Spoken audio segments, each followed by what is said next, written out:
Hi, welcome back. Please like, subscribe, share the video, and if you wouldn't mind, leave a comment down below. I really appreciate your support in helping me grow this channel. So today I want to talk about real estate. I just spent the last few hours looking at some properties. I'm currently in the Charleston, South Carolina area. This area has been in a boom, an absolute boom. It started long before 2020, but now it's on an exceptional trajectory.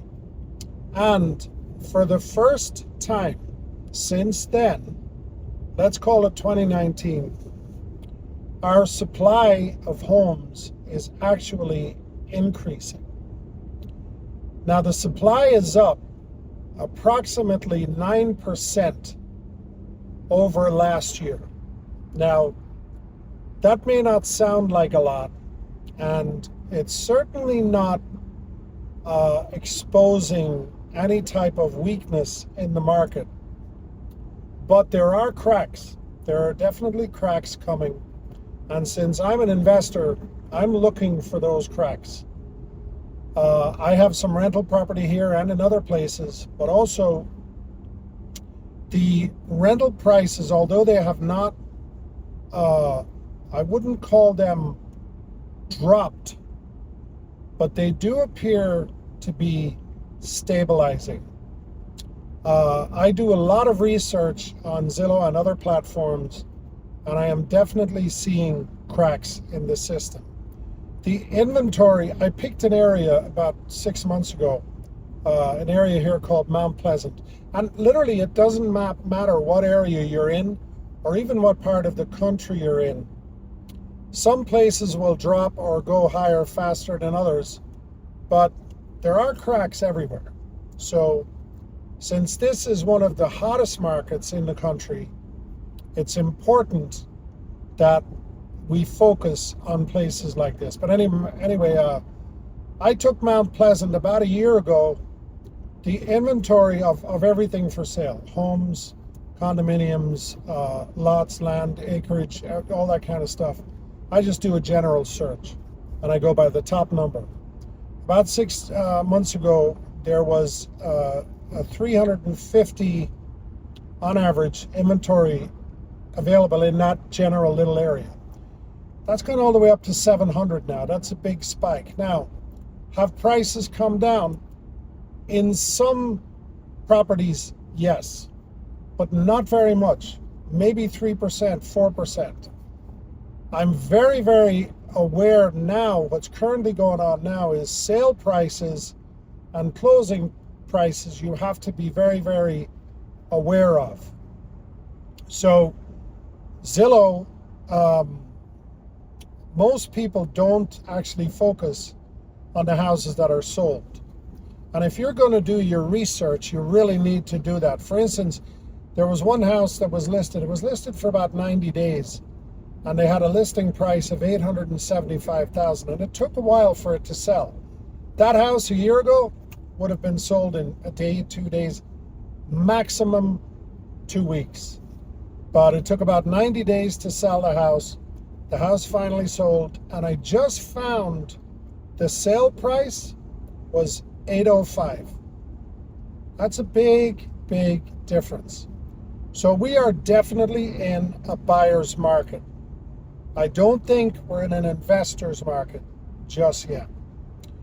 Now, the other thing that's happening is the builders are still building, but they are giving insane deals. If you're going to buy a new house right now, go to a builder. And I can only speak for this area, but the big boys are giving great deals. They're buying down the interest rates. Somebody I know the other day just bought a house, a brand new house. They got a discount on the total price. They got some extras thrown in by the builder, big national builder. Doesn't matter what name they are, they're all doing it. And they got an interest rate of 4.3%. That's a steal. That's a really, really, really good deal. As opposed to a year ago, they wouldn't have even entertained half of this stuff. So the builders are seeing a spike in inventory.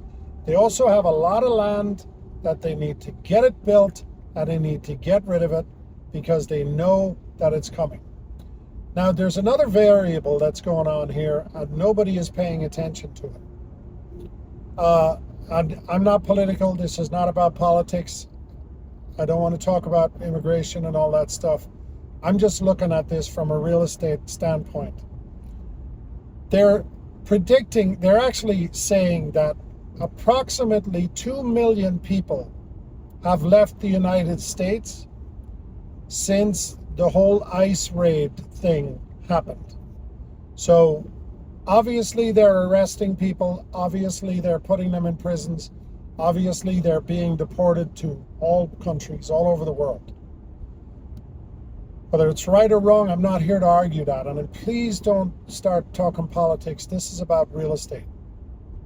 But the fact of the matter is, 2 million people have left because of that. They're scared. They're like, you know what? I'm just going to get out of here. I'm going to go back to where I was from. Or maybe some of them are going to other countries where it might not be so tough to exist. Many of them, by the way, are going to Europe. Europe has a big problem right now. But anyway, so there's 2 million people there. That is the reason why there's still a pretty good jobs market, because a lot of those, even though there were service workers, landscapers, blue collar type service jobs, there's still a lot of jobs out there because you have that void there. And the other big variable is over the next 2 years, there will be a total of approximately 4 million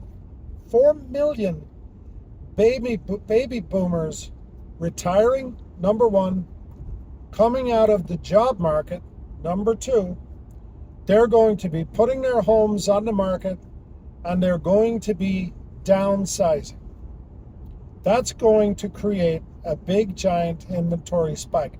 I'm not saying it's going to happen this month or next month, but I do believe that 12 months out, we are going to be in a much, much different market. Now, the only thing that could reverse this is some enormous growth in GDP, where people start making, big paychecks, big money, better jobs, and they say that's going to happen. I don't think that's going to happen within the next 12 months or the next 2 years. Now, the other thing that we have to factor in is family size. People want smaller homes. 5 years ago, they wanted 2,500 square feet. Right now, they want 1,500 square feet. And I'm not quoting any statistic. I'm just guessing those numbers. But there's definitely a move to smaller spaces, smaller homes. So anyway, look, I don't know what's going to happen. I don't have a crystal ball. I'm not a financial advisor. I'm not telling you what to buy, what to sell, what to do, what not to do. But there are definitely cracks in the system, and I'm seeing it today. Thanks for watching.